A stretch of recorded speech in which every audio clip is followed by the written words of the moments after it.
It's been 2 years since Barry Jenkins brought us the Oscar-winning Moonlight, and now he's back with another beautiful but devastating film. If Beale Street Could Talk. It's set in 70s Harlem and tells the story of a young couple whose relationship is pulled apart after one of them is falsely accused of a crime and sent to prison. You ready for this? I've never been more ready for anything in my whole life.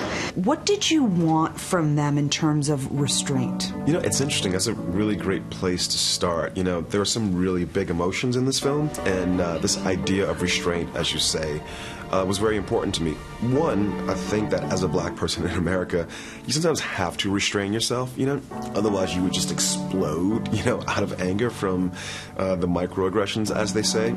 And we tried to build a family, and we tried to, within that family, reflect the way I felt like the characters would express themselves, which was a little bit, and then an explosion when appropriate.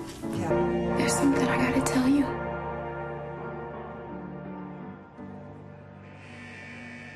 Can you talk to me a little bit about the restraint that you needed to show playing these characters?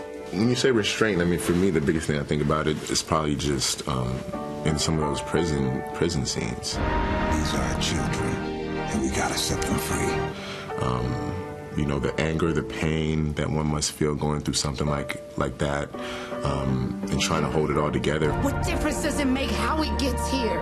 Unbow your head, sister. We're really dealing with some, you know, really heavy things, so trying to not let those things break us and to keep pushing forward and growing and trying to, you know, make the best out of what we have without being broken with it. Yeah, I think that's the type of restraint that we were tapping into. He's about to pay for something he didn't do. How upset are you that you are making an adaptation of a book that was written in 1974? And it's still relevant today. It's not upsetting, you know, it's just, it's a bitter truth. I would say, and it's why, as opposed to taking the film and setting it in 2018, which we could have done, I felt like it would be thematically just more impactful to set it the time it was written in, the time it was set in, and yet you can still see that these issues, these men and women, these families are talking about and dealing with are still relevant today. If Beale Street Could Talk hits theaters tomorrow. For Entertainment City, I'm Terry Hart.